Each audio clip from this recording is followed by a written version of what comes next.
Hi, I'm Falconrad FPV. Thanks for joining me for another long-range flight. This is some more of the long-range footage that I got during my 2-week-long road trip into the mountains last summer. This time I'm going to focus on talking about batteries for long-range flights. But first I just want to say a couple things about the video here, or the footage we're looking at. Although the Hero 11 Mini does get some pretty nice looking footage for a slightly lower weight, I definitely do not recommend it. I'm on my fourth one now, or I'm just waiting for my fourth one. I've sent it back in for the third time.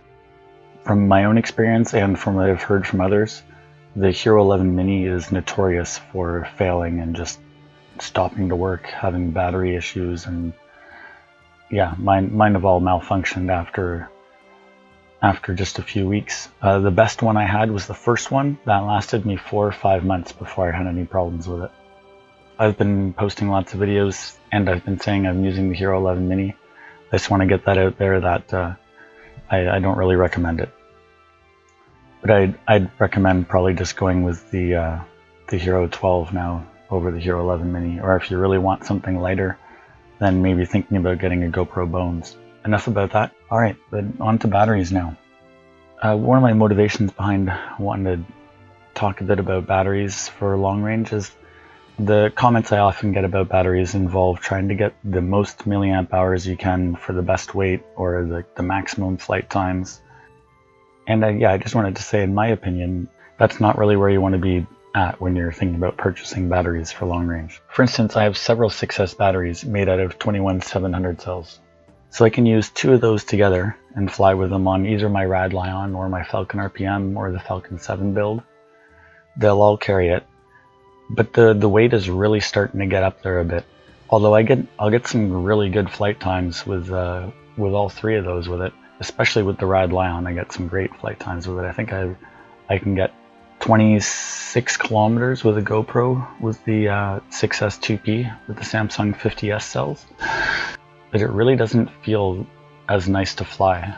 Some of the diving that we're going to see here, I would have to be much more careful than this because it's not as agile with these heavy 21700 cells on if you're using 6S 2P. If you're just using a single pack, then that's quite a bit different because then it reduces the weight to even less than 6S 2P with 18650 cells.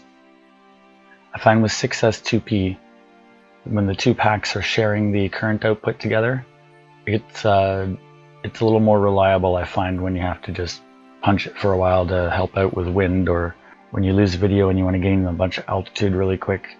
I just feel safer flying with 6S 2P. And also if one pack ends up having a bad cell or something, at least maybe you got a little bit better chance of managing to make it back home.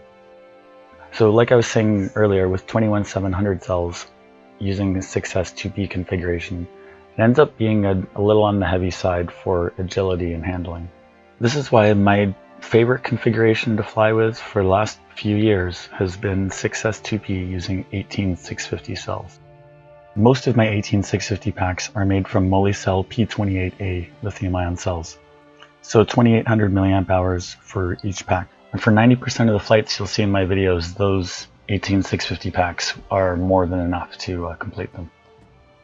You don't get quite the flight time that you do using 21700 cells, but the lighter weight of the 18650 packs is quite noticeable when you're flying. I just feel more confident flying in proximity to trees and cliffs and so on, and more confident when doing dives, like pulling out a little bit later. It just all feels a little bit better when I'm flying with the 18650 packs with that slightly lower weight. So for example, 221-700 packs, 6S 2P, it's exactly 900 grams. Now, 2 packs using 18650 cells is 650 grams. So that's a 250 gram difference. That's definitely noticeable in the air. I'll get back to batteries here in a second, but watch this tree coming up here on the left. I'm about to chop a couple of the branches really good. You can see the debris flying off in front of the quad there. I just throttle up and think about it for a second, and then move over to this set of rocks here and just go for the dive anyways. I was a little bit worried here about if I had damaged the props possibly, so I end up flying back towards home now. But alright, back to the batteries. One of the other things I wanted to say about the flying with the heavier 21700 packs. My Falcon RPM frame fits up to 7.5 inch props, and I'm flying it with T-Motor 3008 motors. I have an analog version at 1155 kV, and then my HD version, my DJI-03 version, has the 1500 kV motors on it. That one I really like. That one feels really good in the air. So with the 7.5 inch props, it manages the weight of the 21700 packs pretty well.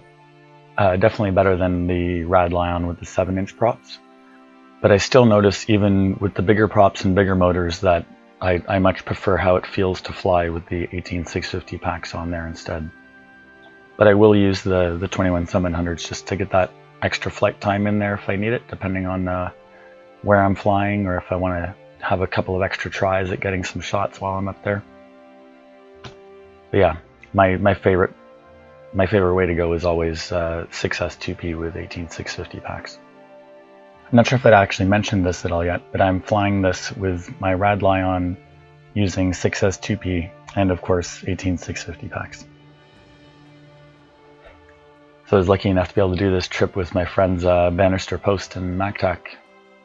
That's us all sitting there looking up towards the mountain doing some flights. Just did a flight up here along the front of the ridge and then back along the ridge line with a couple of dives in there and flying up the side of the mountain. Clipped a branch up there on my way up, flying up right before I ended up diving down it. The props don't look too bad, but I'm definitely gonna get rid of those and put some new ones on for the next flight. If you enjoyed the video, please give it a thumbs up, and maybe consider subscribing if you want to see more long-range FPV content. That's all for this time. See you on the next one.